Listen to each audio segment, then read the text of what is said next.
നമസ്കാരം, എല്ലാവർക്കും ചാനലിലേക്ക് സ്വാഗതം. 8th സ്റ്റാൻഡേർഡിലെ ദ ഗ്രേറ്റ് സ്റ്റോൺ ഫേസ് എന്നുള്ള ലെസൺ നമസ്കാരം, എല്ലാവർക്കും ചാനലിലേക്ക് സ്വാഗതം. CBSE 8th സ്റ്റാൻഡേർഡിലെ ദ ഗ്രേറ്റ് സ്റ്റോൺ ഫേസ് എന്നുള്ള ലെസൺ അപ്ലോഡ് ചെയ്യുമെന്ന് ചോദിച്ചിട്ട് കുറച്ച് സബ്സ്ക്രൈബേഴ്സ് മെസ്സേജ് ചെയ്തിട്ടുണ്ടായിരുന്നു. അപ്പം അവർക്ക് വേണ്ടിയിട്ടാണ് ഈ ഒരു ലെസൺ അപ്ലോഡ് ചെയ്യുന്നത്. ഗ്രേറ്റ് സ്റ്റോൺ ഫേസ് 2 പാർട്ടായിട്ടാണ് നിങ്ങളുടെ ടെക്സ്റ്റിലുള്ളത്. 9th ലെസണും 10th ലെസണും. 9th ലെസൺ പാർട്ട് 1ഉം 10th ലെസൺ പാർട്ട് 2ഉം ആണ്. ഈ ലെസൺ എഴുതിയിരിക്കുന്നത് നെഥാനിയൽ ഹാവ്ത്രോൺ എന്നുള്ള അമേരിക്കൻ റൈറ്ററാണ്. അദ്ദേഹത്തിൻ്റെ നോവൽസാണ് കൂടുതലും ഫേമസ് ആയിട്ടുള്ളത്. ഗ്രേറ്റ് സ്റ്റോൺ ഫേസ് ഒരു സ്റ്റോൺ ഫേസിനെ പറ്റിയിട്ടാണ് പറയുന്നത്. ഇവിടെ ഈ ഒരു ലെസണിൽ പറയുന്നൊരു കാര്യം, ചില മൗണ്ടെയ്ൻസിനെ നമ്മൾ ദൂരെ നിന്ന് നോക്കുമ്പോൾ നമുക്ക് ചെറിയൊരു മനുഷ്യൻ്റെ രൂപം അതിൽ ഫീൽ ചെയ്യും. മനുഷ്യൻ്റെയോ മൃഗങ്ങളുടെയോ ഒക്കെ രൂപം നമുക്ക് ഫീൽ ചെയ്യും. പക്ഷെ അടുത്ത് പോയി നോക്കുമ്പോൾ നമുക്ക് അങ്ങനെയൊന്നും ഫീൽ ചെയ്യില്ല. ഇവിടെ ഒരു സ്റ്റോൺ ഫേസിനെ പറ്റി പറയുന്നു. അതൊരു മൗണ്ടനാണ്. ദൂരെ നിന്ന് നോക്കുമ്പോൾ നമുക്ക് ശരിക്കും ഒരു മനുഷ്യനെ പോലെ, ഒരു മനുഷ്യൻ ചിരിച്ചുകൊണ്ടിരിക്കുന്നതായിട്ട് ഒരു മനുഷ്യൻ്റെ മുഖം നമുക്ക് കാണാനായിട്ട് സാധിക്കും. അടുത്ത് പോയി നിന്നാൽ നമുക്കത് കാണാനായിട്ട് സാധിക്കില്ല. കാരണം ദൂരെ നിൽക്കുമ്പോൾ ചില പർവ്വതങ്ങൾക്കോ അല്ലെങ്കിൽ പർവ്വത രൂപങ്ങൾക്കോ ഒക്കെ മനുഷ്യരൂപങ്ങളോ മൃഗത്തിൻ്റെ രൂപമോ ഒക്കെ ആയിട്ട് സാമ്യം തോന്നും, അല്ലേ? അതാണ് ഇവിടെ പറയുന്നത്. Seen from a distance hill tops and huge rocks seem to assume various shapes. ദൂരെ നിന്ന് നോക്കുമ്പോൾ ഹിൽ ടോപ്പുകൾക്കായാലും ഹ്യൂജ് റോക്കുകൾക്കായാലും എന്തൊക്കെയോ ഒരു ഷേപ്പ് ഉള്ളതുപോലെ നമുക്ക് ഫീൽ ചെയ്യും. They may resemble an animal or a human face. ചിലപ്പോൾ അതൊരു മൃഗത്തിൻ്റെ രൂപമായിരിക്കാം, ചിലപ്പോൾ അതൊരു ഹ്യൂമൻ ബീയിങ്ങിൻ്റെ രൂപമായിരിക്കാം. People attribute stories to these faces. ആളുകൾ ഡിഫറെൻ്റ് ആയിട്ടുള്ള സ്റ്റോറീസ് ഈ ഫേസസിനെ പറ്റി പറയാറുണ്ട്. എന്തെങ്കിലുമൊക്കെ ഐതിഹ്യങ്ങൾ ഇതിന് പിന്നിൽ ഉണ്ടാവും. Some stories come true. ചിലത് ട്രൂ ആവും, മറ്റു ചിലത് ശരിക്കും സത്യമായിരിക്കില്ല. Great stone face is one such shape that reminds the inhabitants of the valley of a prophecy. പക്ഷേ ഇവിടെ ഗ്രേറ്റ് സ്റ്റോൺ ഫേസ് ആ ഒരു വാലിയിലെ, ആ ഒരു സ്ഥലത്തെ ഇൻഹാബിറ്റൻസിൻ്റെ ഒരു സ്റ്റോറി, ഒരു പ്രവചനത്തെ പറ്റിയിട്ടാണ് പറയുന്നത്. പ്രൊഫസി എന്ന് പറയുന്നത് പ്രവചനമാണ് ഓർമ്മപ്പെടുത്തുന്നതെന്ന് പറയുന്നു. എന്താണ് ആ പ്രവചനം? ആ പ്രവചനം സത്യമായോ? അതാണ് ഈ ലെസണിലൂടെ റൈറ്റർ പറയുന്നത്.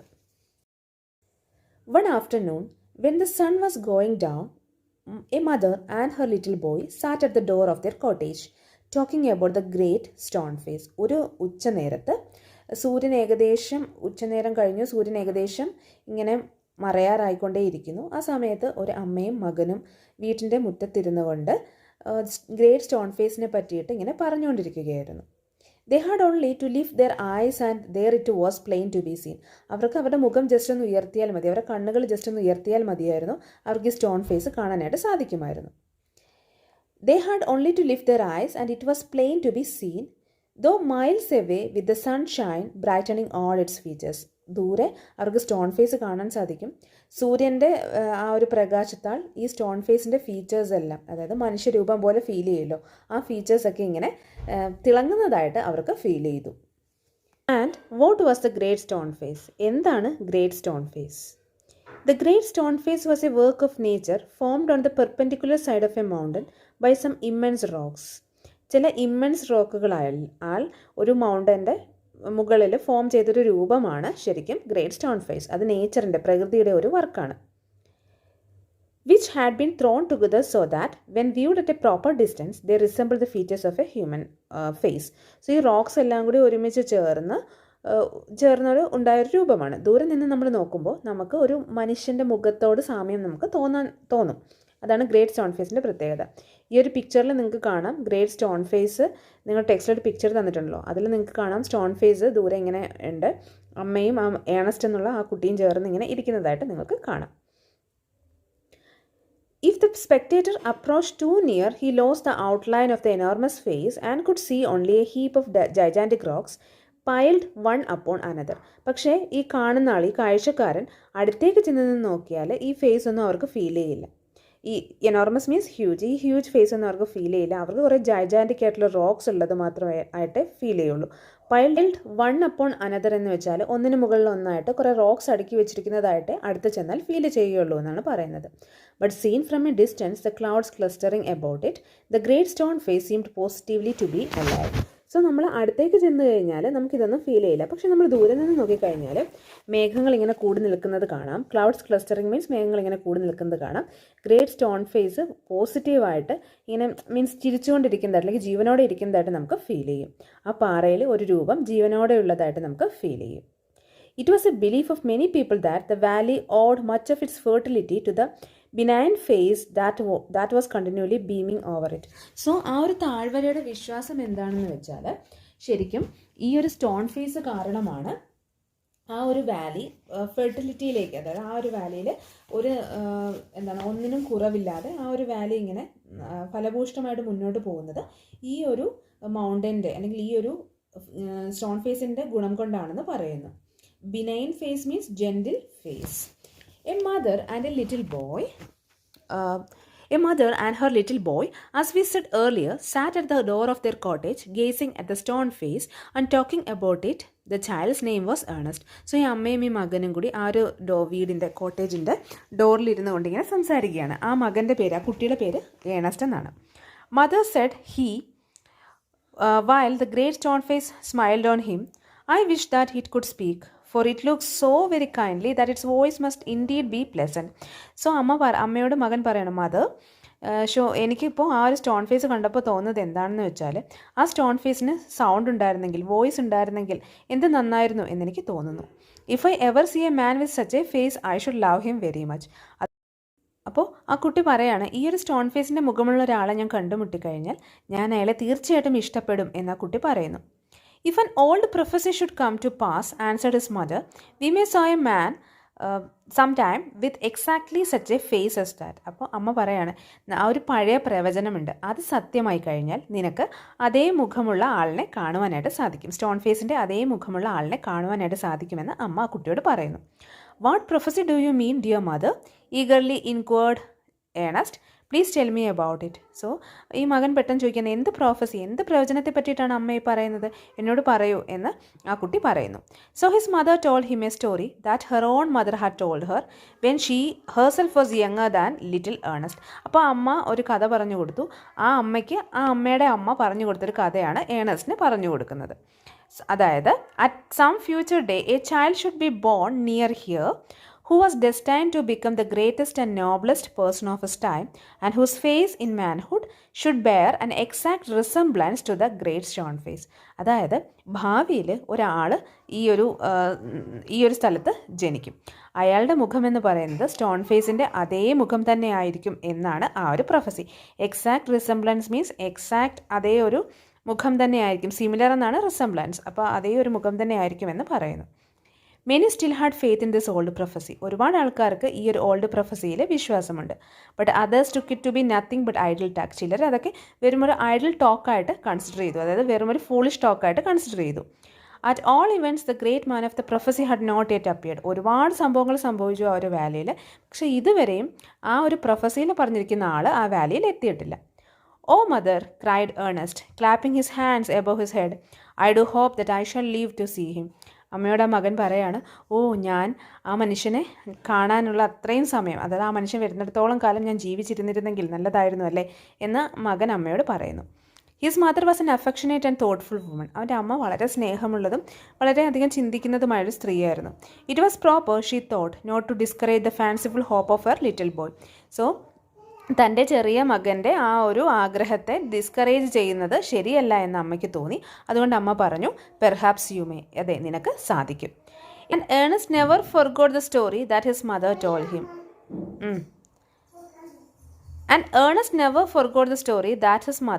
ഹിം. അമ്മ പറഞ്ഞു കൊടുത്ത ആ ഒരു കഥ ഏർണസ്റ്റ് മറന്നിട്ടേ ഉണ്ടായിരുന്നില്ല. It was always in his mind whenever he looked upon the greatest stone face. He spent his childhood in the log cottage where he was born and was dutiful to his mother and helpful to her in many things, assisting her much with his little hands and more with his loving heart. So കുട്ടിയായിരുന്നെങ്കിൽ പോലും അവൻ ജനിച്ചതൊക്കെ ആ ഒരു log കോട്ടേജിലാണ്. Log cottage means wood cottage, വുഡിനാൽ നിർമ്മിച്ച ഒരു കോട്ടേജ്, ചെറിയൊരു വീട്. അവൻ അമ്മയോട് വളരെയധികം ഡ്യൂട്ടിഫുള്ളായിരുന്നു, വളരെയധികം കാര്യങ്ങൾ ഹെൽപ്പ് ചെയ്യുന്ന ഒരു പയ്യനായിരുന്നു ശരിക്കും ഈ ഒരു ഏണസ്റ്റ്. ആ കുട്ടി അവൻ്റെ കുഞ്ഞു കൈകളാൽ അമ്മയെ ഒരുപാട് ഹെൽപ്പ് ചെയ്തിരുന്നു. അതുപോലെ തന്നെ അവന് വളരെ വിശാലമായൊരു ഹൃദയവുമായിരുന്നു ഉണ്ടായിരുന്നത്. In this manner, from a happy yet often pensive child, he grew up to be a mild and quiet youth. ഈ ഒരു രീതിയിൽ സന്തോഷവാനായിട്ടുള്ളൊരു കുട്ടിയായിട്ട് അവൻ വളർന്നു. സന്തോഷവാനായിരുന്നെങ്കിലും ഇടയ്ക്കൊക്കെ അവന് സങ്കടം വരുമായിരുന്നു. പെൻസീവ് മൂഡ് മീൻസ് സങ്കടം, സാഡ്നെസ് എന്നുള്ള മീനിങ് ആണ്. അങ്ങനെ അവൻ ഒരു അത്ര വലിയ യൂത്ത് എന്ന് പറയുമ്പോൾ കുറച്ച് ആക്റ്റീവായിട്ടുള്ള ആൾക്കാരായിരിക്കുമല്ലോ യൂത്ത് എന്ന് പറയുന്നത്. ശരിക്കും അത്രയ്ക്ക് ആക്റ്റീവായിട്ടുള്ള കുട്ടിയൊന്നും ആയിരുന്നില്ല അവനെന്നാണ് പറയുന്നത്. Ernest had no teacher but the great stone face became one to him. ഏണസ്റ്റിന് അങ്ങനെ ടീച്ചേഴ്സ് ഒന്നും ഉണ്ടായിരുന്നില്ല. ഗ്രേറ്റ് സ്റ്റോൺ ഫേസ് ആയിരുന്നു അവൻ്റെ teacher. When the work of the day was over he would gaze at it for hours until he began to imagine that those vast features recognized him and gave him a smile of kindness and encouragement. So ഓരോ ദിവസത്തെയും ജോലി കഴിയുമ്പോൾ അവൻ വെറുതെ ഇങ്ങനെ മണിക്കൂറുകളോളം ആ ഒരു സ്റ്റോൺ ഫേസിനെ നോക്കിയിരിക്കും. ഗെയ്സ് മീൻസ് ലുക്ക് എന്നാണ്. ആ സ്റ്റോൺ ഫേസിനെ നോക്കിയിരിക്കും. എന്നിട്ട് അവൻ ഓരോന്ന് ഇമാജിൻ ചെയ്യും. അതുപോലെ സ്റ്റോൺ ഫേസിൻ്റെ ഓരോരോ ഫീച്ചേഴ്സ് അവനിങ്ങനെ തിരിച്ചറിയും. അതുപോലെ അവന് പലപ്പോഴും തോന്നാറുണ്ട് ഈ സ്റ്റോൺ ഫേസ് അവനെ നോക്കി ചിരിക്കുന്നതായിട്ട്. ആ ചിരിയായിരുന്നു അവൻ്റെ പ്രചോദനം, encouragement. About this time, there went a rumor throughout the valley that a great man who was to bear a resemblance to the great stone face has appeared at last. ആ സമയത്താണ് ആ ഒരു വാലിയിൽ ഒരു റൂമർ, ഒരു news പടരുന്നത്. Great stone ഫേസിൻ്റെ അതേ മുഖമുള്ള ഒരു ആൾ ശരിക്കും ആ ഒരു വാലിയിലേക്ക് വരുന്നുണ്ട് എന്നായിരുന്നു ആ ഒരു ന്യൂസ്.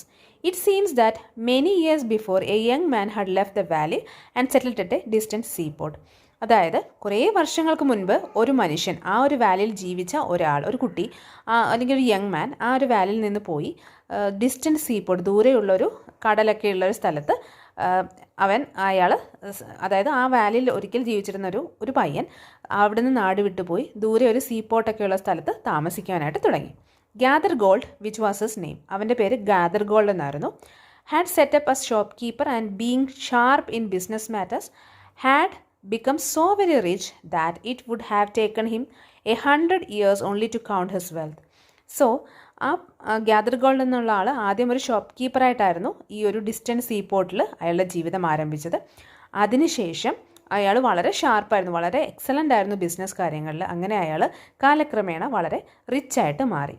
അയാളുടെ ആ ഒരു വെൽത്ത് അത് 100 വർഷം എടുത്താലും എണ്ണി തീർക്കാൻ പറ്റില്ലായിരുന്നു. അത്രയും ഒരു വെൽത്തി ആയിട്ടുള്ള മാൻ ആയിരുന്നു ഗ്യാദർ ഗോൾഡ്. അങ്ങനെ കാലക്രമേണ പതിയെ ആ നാട്ടിൽ നിന്ന് പോകുമ്പോൾ അത്ര വെൽത്തി ആയിട്ടുള്ള ആളൊന്നും ആയിരുന്നില്ല. പക്ഷേ കാലക്രമേണ അയാൾ ബിസിനസ് കാര്യങ്ങളിൽ തൽപരനായി. അങ്ങനെ അയാൾ വളരെയധികം വെൽത്തി ആയിട്ടുള്ളൊരു മനുഷ്യനായി മാറിയെന്നാണ് പറയുന്നത്. In this time he thought of his valley and decided to go back there and end his days where he had been born. ഈ സമയത്ത്, അതായത് അയാൾ ഇപ്പോൾ ശരിക്കും വയസ്സായി, ആ സമയത്ത് അയാളുടെ നാടിനെ പറ്റി ചിന്തിച്ചു. അയാളുടെ അവസാന ദിവസങ്ങൾ, എൻ ഹിസ് ഡേയ്സ് മീൻസ് അയാളുടെ അവസാന ദിവസങ്ങൾ അയാൾക്ക് ആ വാലിയിൽ, അയാൾ ജനിച്ചു വളർന്ന വാലിയിൽ സ്പെൻഡ് ചെയ്യണമെന്ന് അയാൾക്ക് തോന്നി. Ernest had been deeply stirred by the idea that the great man, the noble man, the man of prophecy, after so many years of delay, was at length to be seen in the native valley. While the boy was still gazing up the valley one day and imagining that great stone face returned his gaze, the noise of wheels was heard and a crowd of people cried, "Here comes the great Mr. Gathergold." Ernest അങ്ങനെ ഈ ഒരു കാര്യം കേട്ടപ്പോൾ, stirred by the idea means moved by the idea, ഈ ഒരു കാര്യം കേട്ടപ്പോൾ Ernest ആകെ സന്തോഷം കൊണ്ട് ഇങ്ങനെ തുള്ളിച്ചാടുമായിരുന്നു. കാരണം ഏണസ്റ്റിന് ഒത്തിരി നാളായി ഏണസ്റ്റ് കാത്തിരിക്കുകയാണ്. So many years of delay means ഒരുപാട് നാളത്തെ കാത്തിരിപ്പിന് ശേഷം ആ നേറ്റീവ് വാലിയിലേക്ക് ആ മനുഷ്യൻ വരുന്നു. അപ്പോൾ എനിക്കയാളെ കാണാൻ പറ്റുമല്ലോ എന്നുള്ള സന്തോഷത്തിലായിരുന്നു Ernest. While the boy was still gazing up the valley one day and imagining that the great stone face returning his gaze, അതായത് ആ കുട്ടി ഏണസ്റ്റ് ഇങ്ങനെ ചിന്തിച്ചുകൊണ്ടിരിക്കുകയാണ്, ഇയാൾ ഇതേ മുഖമുള്ള ആൾ ഇപ്പോൾ വരും എന്ന് ചിന്തിച്ചുകൊണ്ടിരിക്കുന്ന സമയത്ത് ഇദ്ദേഹം കുറേ വീൽസ് എന്ന് പറയുമ്പോൾ ചക്രങ്ങൾ വരുന്ന, അല്ലെങ്കിൽ വാഹനം വരുന്ന ആ ഒച്ച കേൾക്കുന്നു, അല്ലെങ്കിൽ ചക്രങ്ങളുടെ ഒച്ച കേൾക്കുന്നു. ആൾക്കാർ കരയുകയും ചെയ്യുന്നു. കരയുകയല്ല, ശരിക്കും ആൾക്കാരിങ്ങനെ അലറി വിളിക്കുകയാണ്, ദാ വന്നു ആര്? Mister gather gold. A carriage drawn by 4 horses dashed round the turn of the road. പെട്ടെന്നൊരു ക്യാരേജ് വന്നു. അതിൽ ഇങ്ങനെ കുതിരകൾ വലിച്ചുകൊണ്ട് വരുന്ന ക്യാരേജ് ആയിരുന്നു. അതിങ്ങനെ നിരങ്ങി നിന്നു. Within it, thrust partly out of the window, appeared the face of an old man with yellow skin. അങ്ങനെ ആ ഒരു ക്യാരേജിൽ നിന്നും ഒരാൾ ഇറങ്ങി വന്നു. അയാളുടെ മുഖം ഇങ്ങനെ യെല്ലോ കളർ, അതായത് പ്രായം കൊണ്ട് അയാളുടെ മുഖമൊക്കെ ചുളുങ്ങിയിരുന്നിരുന്നു. അപ്പോൾ ആ മനുഷ്യൻ ഇങ്ങനെ വന്നു. The very image of the great stone face shouted the people. ചില ആൾക്കാർ പറഞ്ഞു, നോക്കൂ ആ ഗ്രേറ്റ് സ്റ്റോൺ ഫേസിൻ്റെ അതേ മുഖമാണ് ഇയാൾക്ക് എന്ന് പറഞ്ഞു. Sure enough the old prophecy is true, here we have the great man at last. മറ്റു ചിലർ പറഞ്ഞു, അതെ അതെ, ആ ഓൾഡ് പ്രൊഫസി, ആ പഴയ പ്രവചനം സത്യമായി, നമ്മൾ കാത്തിരുന്ന ആളിതാ വന്നു. And what greatly puzzled Ernest, they seemed actually to believe that here was the likeness which they spoke of. He turned away sadly from the wrinkled shrewdness of that unpleasant face. പക്ഷേ ഈ സമയത്ത് നമ്മുടെ ഏണസ്റ്റിന് അങ്ങനെ വലിയ സാമ്യമൊന്നും തോന്നിയില്ല. Greatly puzzled ആയിരുന്നു Ernest. Greatly puzzled means ശരിക്കും അയാൾ ആകെ കൺഫ്യൂഷനിലായിരുന്നു. അതായത് ഏണസ്റ്റ് ആകെ കൺഫ്യൂഷനായിരുന്നു. Puzzled means confused. കാരണം ഏണസ്റ്റ് എങ്ങനെയൊക്കെയാണോ ഗ്രേറ്റ് സ്റ്റോൺ ഫേസിനെ പറ്റി വിചാരിച്ചിരുന്നത്, ആ ഒരു രൂപമേ, ആ ഒരു ലൈക്നെസ് മീൻസ് സാമ്യത, ആ ഒരു സാമ്യത ഈ മനുഷ്യന് ഉണ്ടായിരുന്നില്ല. He turned away sadly from the wrinkled shrewdness. അതായത് റിങ്കിൾഡ് മീൻസ് ഓൾഡ് മാൻ ആകുമ്പോൾ എപ്പോഴും അങ്ങനെ മുഖമൊക്കെ ചുക്കി ചുളുങ്ങി ഇരിക്കുമല്ലോ. അപ്പം ആ ഒരു മനുഷ്യൻ്റെ ആ ഒരു ഷ്രൂഡ്നെസ് എന്ന് പറയുന്നത് quality of having good or showing good powers of judgment. അതായത് കാര്യങ്ങൾ നേരെ ചൊവ്വേ കാണാനും അതുപോലെ ജഡ്ജ് ചെയ്യാനും ഒക്കെയുള്ള കഴിവുള്ള ഒരു മനുഷ്യനാണ് എന്ന് ഗ്യാദർഗോളിനെ കണ്ടപ്പോൾ ഇയാൾക്ക് തോന്നിയില്ല. അയാളുടെ മുഖം അൺപ്ലസൻ്റ് ആയിരുന്നു, അതായത് അൺഹാപ്പി ആയിരുന്നു എന്ന് പറയുന്നു. And gazed up the valley, turned away sadly. He here means Ernest. Ernest അങ്ങനെ വളരെ വിഷമത്തോടെ തിരിഞ്ഞു നടന്നു. From the wrinkled shrewdness of that unpleasant face. Wrinkled shrewdness means, wrinkled എന്ന് പറയുമ്പോൾ ചുക്കി ചുളിഞ്ഞ ആ ഒരു തീരുമാനങ്ങളൊക്കെ എടുക്കാൻ പറ്റുന്ന ഒരു വൈസ് മാൻ, അതാണ് ഷ്രൂഡ് എന്ന് പറയുന്നത്. അപ്പം quality of having good or showing good powers of ജഡ്ജ്മെൻറ്റിനെയാണ് ഷ്രൂഡ്നെസ് എന്ന് പറയുന്നത്. അപ്പോൾ ശരിക്കും ആ ഒരു അൺപ്ലസൻറ്റ്, അങ്ങനെ വലിയ ഇഷ്ടമൊന്നും തോന്നാത്ത ഒരു ഫേസിന് ഉടമയായിട്ടുള്ള ആ റിങ്കിൾഡ് മാനിനെ നോക്കിക്കൊണ്ട് അയാൾ ഏണസ്റ്റ് തിരിഞ്ഞു നടന്നു. And gazed up the valley. അദ്ദേഹം ഇങ്ങനെ നടന്നു പോയി എന്നാണ് പറയുന്നത്. When the stone face seem to say. അപ്പോൾ ഏണസ്റ്റിന് തോന്നി സ്റ്റോൺ ഫേസ് ഇങ്ങനെ ഏണസ്റ്റിനോട് സംസാരിക്കുന്നതായിട്ട്. എന്താണ് സ്റ്റോൺ ഫേസ് പറഞ്ഞത്? He will come, fear not Ernest, the man will come. എന്താണ് പറഞ്ഞത്? അയാൾ വരും ഏണസ്റ്റ്, നീ വിഷമിക്കേണ്ട, അയാൾ വരും എന്നാണ് ആ ഒരു സ്റ്റോൺ ഫേസ് പറയുന്നതായിട്ട് ഏണസ്റ്റിന് തോന്നിയത്. അപ്പം ഇവിടെ ഫസ്റ്റ് പാർട്ട് എൻഡ് ചെയ്യാണ്. സെക്കൻഡ് പാർട്ട്, അതായത് ഈ ഗ്രേറ്റ് സ്റ്റോൺ ഫേസ് 1 എന്നുള്ള ലെസൻ്റെ സെക്കൻഡ് പാർട്ടാണ് ഇനി സ്റ്റാർട്ട് ചെയ്യുന്നത്. അപ്പോൾ സെക്കൻഡ് പാർട്ട് നമുക്ക് അടുത്ത വീഡിയോയിൽ നോക്കാം, ഇല്ലെങ്കിൽ വീഡിയോ ഭയങ്കരമായിട്ട് ലെങ്തി ആയിപ്പോവും. ഓക്കെ, സോ അത്രയേ ഉള്ളൂ. അപ്പോൾ നിങ്ങളുടെ അഭിപ്രായങ്ങൾ പറയാം, നിങ്ങളുടെ സംശയങ്ങൾ ചോദിക്കുക കേട്ടോ. അത്രയേ ഉള്ളൂ. അടുത്ത വീഡിയോയിൽ കാണാം.